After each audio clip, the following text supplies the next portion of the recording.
Hello and welcome to this week's episode of the Pink Property Podcast. We're here today to show you a unique restaurant in the centre of Bishop Stortford. We've got a great couple to introduce you to. Come and see the Smoke BBQ Kitchen.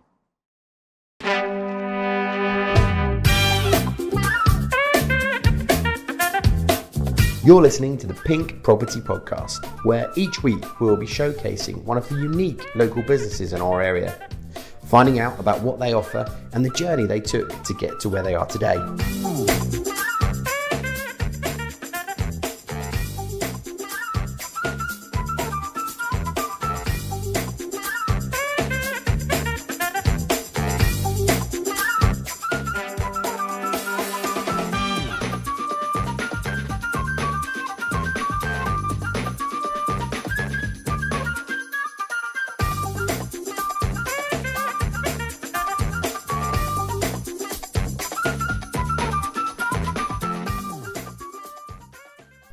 Hello and welcome to the podcast, and you join me here with Charles and Sophia from the Smoke BBQ Kitchen in Bishop Stortford. Thank you all so much for allowing us in before service today, and you guys kick off and open up. No, it's our pleasure. It's already smelling amazing in here, if I could say. The smoke and the chicken you said that was on is fragrant throughout the building, which is lovely.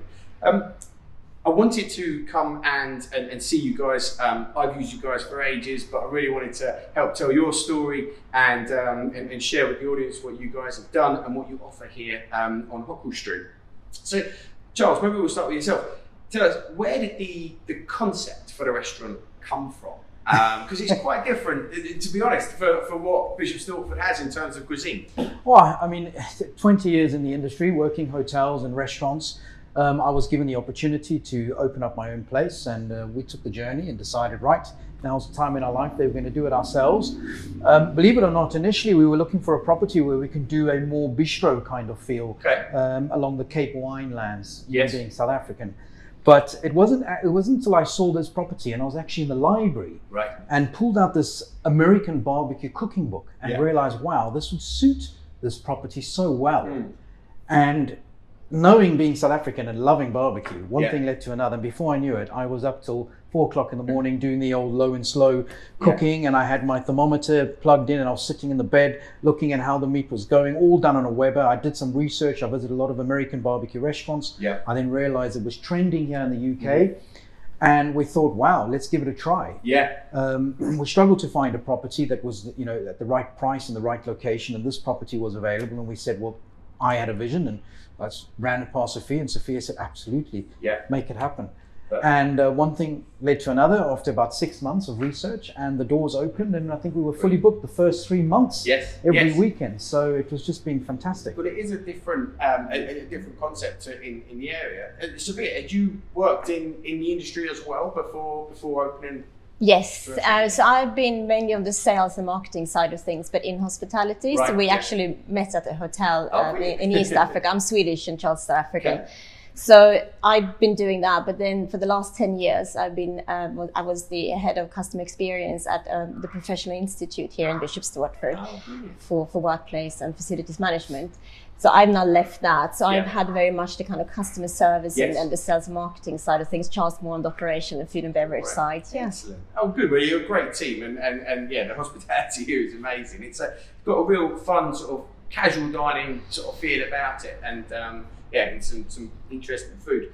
Tell us, the whole sort of kitchen, I think, is designed around the smoker, and tell us about that. Why is that different? So my research, when I tried a lot of restaurants, I came back, unfortunately, being a little bit dissatisfied with the food that I was getting. And so what we do here at the restaurant is rather unique. We get the fresh meat in, we butcher the meat. The meat is then rubbed. We smoke the meat in American smokers. I've got 3 cook shacks downstairs. But once the meat is smoked, we actually let it rest. We portion it into manageable sizes, and that gets vac packed. Once it's vac packed, we never use fresh meat. Straight into the fridge. The following day, or maybe 2-3 days later, when the orders start coming through, we take that meat, we put it in a French sous vide, and we bring that up to 76 degrees. Right. Once that's nice and hot at eating temperature, and the orders come in straight out the bag on the barbie, light basting sauce rather than your heavy sticky barbecue sauce. Yeah. We like to keep the authentic flavors of the meat, and then that's bashed on the plate with a lot of fries and sauce and dips and pickles. Cool.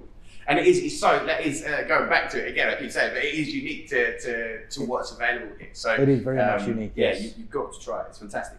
And COVID came as it hit all of us in business. So tell me what happened to the business at that time? So we had been open operating for about 6 months when we had to close down. So that it was, I think, particularly that evening when we were told you had to close, it was a bit unclear if we could actually continue with takeaway. So we had, big drama, big tears. And then we realized, no, we can actually stay open for takeaway. So it was good for us. We had already that kind of offering, but it was maybe about 10% of our business. Yeah. Because a lot for us about the experiences to come in, have this homely feeling, it's service with a smile, big food, big kind of flavors here. But we could switch over to takeaways immediately.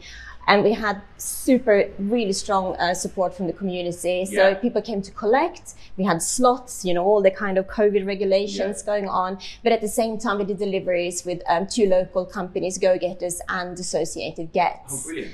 But what we also realized was that we needed to kind of go out and provide the community with something to do. It was very, as you know, nothing really to do. All we could do was take a walk in the park and things like that. So we adapted like so many other small businesses, and we set up a street food stand mainly at Stortford.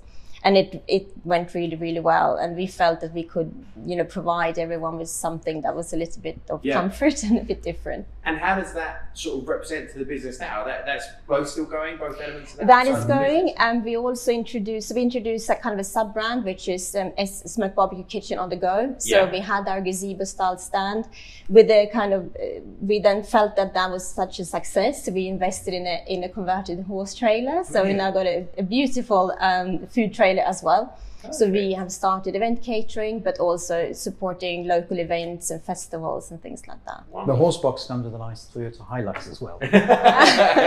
Someone's got a toy. Oh yeah, exactly. Boys and their toys. A true South African vehicle. Yes, absolutely. But no, so that was really great actually. I think to kind of having first, you kind of come to the acceptance of and then you say, how are we going to come out fighting? How can we adapt? And we did. Yeah. So good. And now with the takeaway business, has it fallen back to 10%? Yeah. It has fallen back. So we've seen, we've obviously got a lovely following from takeaways. We've got a very regular following, especially our Sunday dinners, which we do on a Sunday. We've seen the business come back into the restaurant. It's been slow, not as fast as what many businesses would like. I speak to my fellow restaurateurs. The midweek is always a struggle to get customers in, where the weekends are always fully booked. And now the external factors, obviously what's happened with Brexit, has made a challenge in finding staff, driving salary wages up. And obviously the unfortunate situation in Ukraine has now pushed the prices up of certain materials. We've reached, unfortunately, a limit where we can't charge any more to the customers. Of course. So now we've got to diversify again. So what's the next offering that we'll do? Well, we'll have to wait and see. Oh, excellent. Well, look, I know you guys will come up with something, because it's the way you've diversified and changed the business over these difficult periods have been of massive benefit and giving real option to the people of Stortford and surround. So thank you so much for taking the time for us. I'll let you get back to getting prepared for service today. But that's all we've got time for this week. I hope you enjoyed finding out a little bit more about the restaurant here. And thanks for joining us. Take care. No, thank you very much. Thank you.